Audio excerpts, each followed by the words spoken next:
এটা এক ধরনের লেবু গাছ, একে আমরা রসনা লেবু বলি। আপনারা কি নামে চেনেন সেটা আমি জানি না। দেখুন এখানে রসনা লেবু হয়ে আছে। এই লেবু আমি আজ শরবত করে আপনাদের দেখাবো। এই শরবতটা খেতে খুব ভালো লাগে। বাড়িতে রসনা কেনা না থাকলেও এই লেবুর রস শরবত করে খেলে মানে পুরো মনে হবে যেন আমি রসনা খাচ্ছি। এই লেবুর এত সুন্দর সেন্ট আর এত সুন্দর খেতে। এই গাছটা প্রচুর বড় হয়েছে, আমাদের লিচু গাছের মধ্যে হয়েছে, তাই আমি ওপরটা দেখাতে পারলাম না। ওপরে পেকেছিল, সেই ফলগুলো আমি এখানে পেড়ে নিয়েছি।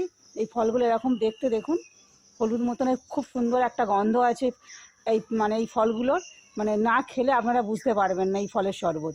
গাছটা ঠিক এরকম দেখতে, আপনারা হয়তো দেখেছেন, কেউ বা দেখেননি এই ফলটা। এই ফলের গাছটা দেখুন, এখানে কাঁচা বলে আমি ওপর থেকে পেড়ে রেখেছি এই ফল দুটোকে। এই ফলের আর শরবত করে আমি আপনাদের দেখাবো। আপনারা দেখতে থাকুন ভিডিওটা, কিভাবে বানাচ্ছি শেষ পর্যন্ত দেখবেন, স্কিপ করবেন না, স্কিপ করলে বুঝতে পারবেন না। এবার লেবুটাকে আমি ছুরি দিয়ে কেটে নেব।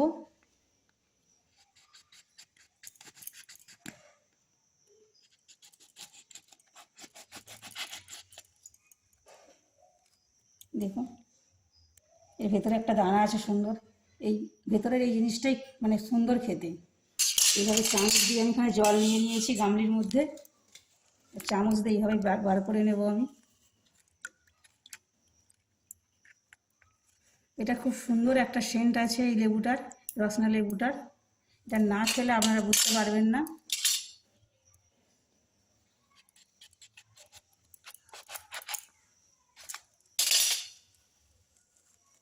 দেখুন কত সুন্দর দেখতে লেবুটা।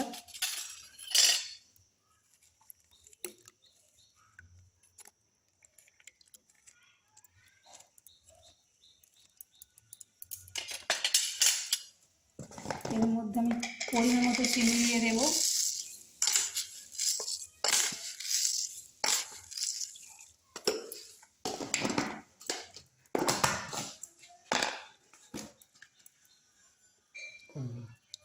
লবণ দিয়ে দিলাম।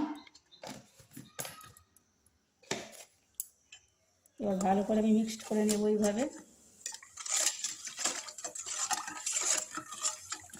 এই লেবুর শরবতটা না খেলে আপনারা বুঝতে পারবেন না। খুব সুন্দর একটা সেন্ট। আমি এইভাবে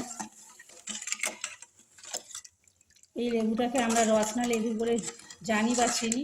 আপনারা এই লেবুটাকে কী নামে চেনেন সেটাকে কমেন্ট করে জানাবেন।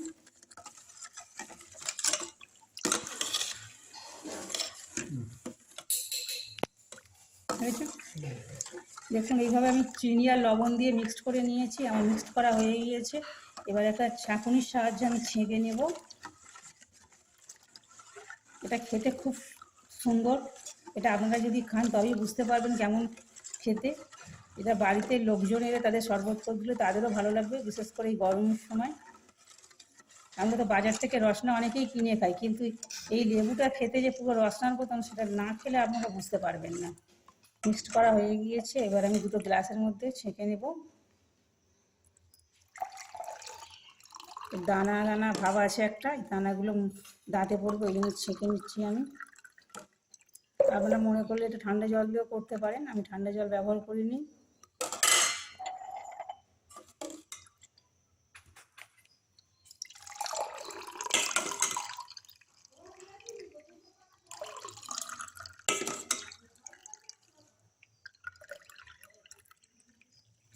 আমার এই শরবতের রেসিপিটা আপনাদের কেমন লাগলো লাইক, কমেন্ট ও শেয়ার করে আমাকে জানাবেন এবং সাবস্ক্রাইব করে আমার পাশে থাকবেন। নতুন নতুন রেসিপি পেতে আমার চ্যানেলটিকে অবশ্যই সাবস্ক্রাইব করবেন। আমার শরবত রেডি হয়ে গিয়েছে।